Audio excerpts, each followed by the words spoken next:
রব্বানা আতিহিম দি'ফাইন মিনাল আযাবি ওয়াল আনহুম লা'নান কাবীরা। আল্লাহ, ওই অহংকারী নেতাদেরকে মেনে মেনে আজকে তো আমরা জাহান্নামে এসেছি। আজকে তো আমরা এই জাহান্নামে জ্বলার কারণে, পোড়ার কারণে আমার নেতাদের বিরুদ্ধে আমরা প্রতিশোধ নিতে পারবো না। কিন্তু তোমার কাছে একটু দোয়া করি, আল্লাহ আমাদের যে পরিমাণ শাস্তি তুমি দিচ্ছ, এর চাইতে আমার নেতাদেরকে একটু বেশি বেশি বেশি করে শাস্তি দিয়ে দিও। এটাই হলো আমাদের সান্ত্বনা। সারা জীবন যেই নেতার পিছনে ছুটেছ, কিয়ামতের ময়দানে জাহান্নামে যে আল্লাহর কাছে ফরিয়াদ করতেছে, আল্লাহ আমার ওই বেঈমান নেতাটাকে একটু বেশি করে সাইজ করিও, আমি ওতেই খুশি।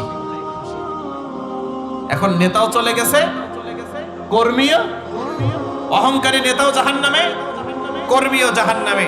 নেতাও জাহান্নামে, কর্মীও জাহান্নামে। আল্লাহি আল্লাহর কসম, আপনি কার পিছনে ছোটেন, কার পিছনে শোডাউন দেন, কার পিছনে স্লোগান দেন, একটু যাচাই বাছাই করিয়ে দেখিয়েন ব্যক্তিটা অহংকারী কিনা, ব্যক্তিটা আল্লাহ বিদ্বেষী কিনা, ব্যক্তিটা কোরআন বিদ্বেষী কিনা, ব্যক্তিটা রাসূল বিদ্বেষী কিনা। এমন ব্যক্তির পিছনে ছুটে ছুটে স্লোগান দিবেন, দুনিয়া আখিরাত দুইটাই হারাবেন।